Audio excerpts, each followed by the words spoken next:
18 aspired. These are the 6 who've made it through to the final of the men's lightweight single sculls.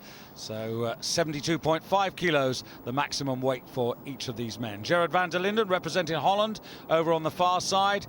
And here for Slovenia, 23-year-old Bien Pislar from Koper. Then Juan Zunzunegui, experienced Spanish single sculler from Vigo.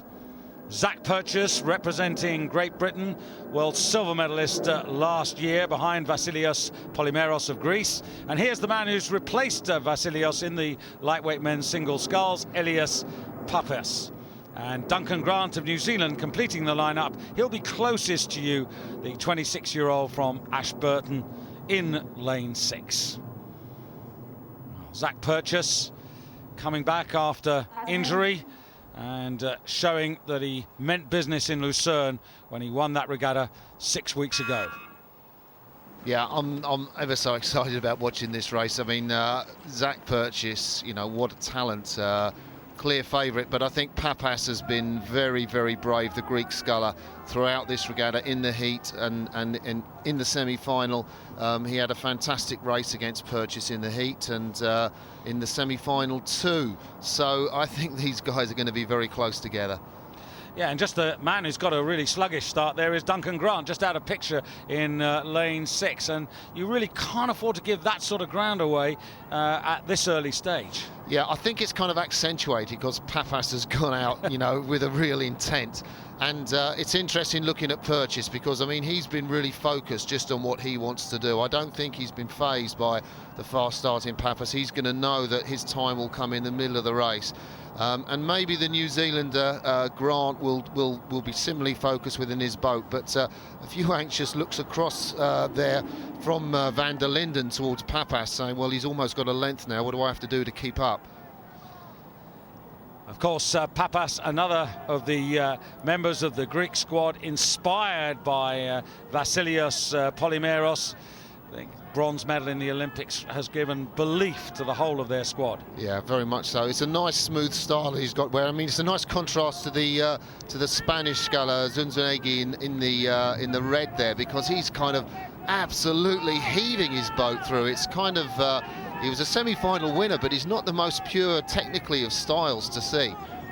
Yeah, he's pretty experienced. He's had a go at the Olympics in the lightweight double sculls in Athens. He was in 8th place.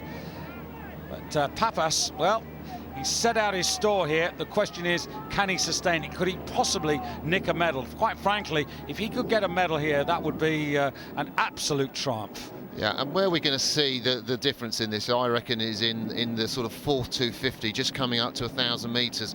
Can he sustain that pace? If he can, he's going to be there amongst the medals. If he can't, well, it's a big question mark. And we're all waiting for this cool Brit in the black boat, Zach Purchase, to make his move. The Spanish has signalled his intent. He's blasting through this second 500 metres.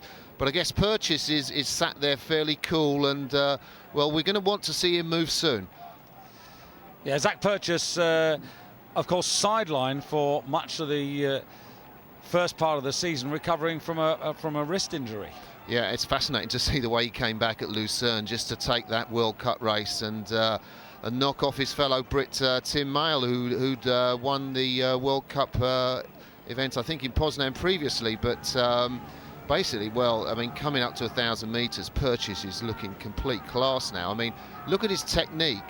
He's just so focused, he's so long. I mean, the Spanish is kind of hacking away there. I think the Greek's tying up, and Purchase is just, you know, slicing through the two guys. Hasn't even looked at them yet.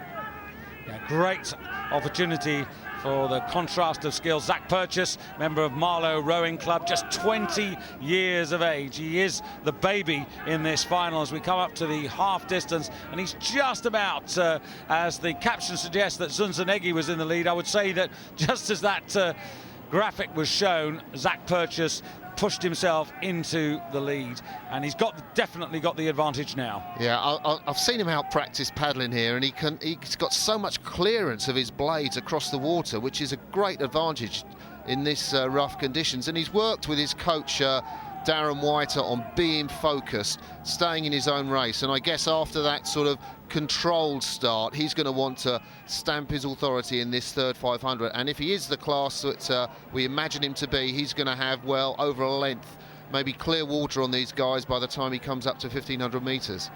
Yeah, he picked up a second over the Spaniard in that second quarter there, Zunzunegui, and just has a little look to his right there, but now you can see the advantage is a good half length to the British lightweight single sculler over the Spaniard, and there's a race developing for the bronze medal as well. Now Duncan Grant, after a slow start, is beginning to get on terms. He's out of picture at the moment, but he is beginning to move himself into a challenging position ahead of Bean Pisla. That's the young Slovenian who comes from Koper, which is near Trieste. That's the other big training centre in Slovenia, Bled being the #1 base. Yeah, and well, and Zach Purchase out in front of all of that, and I'll tell you what, at 34-35 strokes a minute, which is quite high in terms of rating, he's got a real pace on him. And you know, if this pace continues down the course, maybe if the other scullers challenge him at the finish, we're going to be in for quite a fast time for this lightweight singles. Well, that is the situation. You can see Duncan Grant just went through at the bottom of your picture there, and he's gone into bronze medal position. So he's done really well in this middle 1,000. He was second fastest, only to Zach Purchase through the second quarter, and now is trying to close up on Zunzunegui. But at the moment, Zach Purchase maintaining this really terrific rhythm. Yeah, it's relentless. It's relentless. That's what it is. He's so focused. He's got such a sprint. I'm in total awe of the Spaniard sculling like he is, because he's basically not got a purist style, but he's hanging on in there and he's digging in. I mean, that's real guts and effort. I wonder how many of these we're going to see in the Beijing Olympics in the lightweight doubles, how many different partners they're going to find. But Purchase has staked his claim, and I think that's a little bit too much even for the Spanish guy to get back. I'll tell you what, though, Martin, Zunzunegui is really pushing Purchase. He can't relax, and this may well indeed be quite a quick time. Purchase now actually going away. This is fantastic from Purchase, and in the foreground, Duncan Grant from New Zealand coming through to make the bronze medal his. And look at the crowd there on their feet, plenty of them there, realising that this is going to be Great Britain's first gold medal on home water. Unless something untoward happens, they go past the screen. 10 strokes to go to the line now. A full length of advantage for Zach Purchase of Great Britain over Zunzunegui. Duncan Grant out of picture in bronze medal position, but here comes Zach Purchase at the age of 20, and that, I have to say, Martin, is a masterclass of lightweight single sculling. Britain gold, Spain silver, New Zealand bronze. Yeah, and that time's pretty quick as well. I mean, it's pretty quick for heavyweight singles. He had one little look across the finish, I think, tiring, but it was a real show in how to focus in a race, and this is a guy we're going to hear more of in the future. Zach's winning time 0.15 of a second faster than Carsten Nielsen's world previous best from St Catherine's in 1999. What a prospect this man is. Now he's got to find himself a partner for the Olympics. Oh, I mean, so much. I've done a huge amount of work to get here, and just winning in front of a home crowd like that is a feeling that nothing can beat.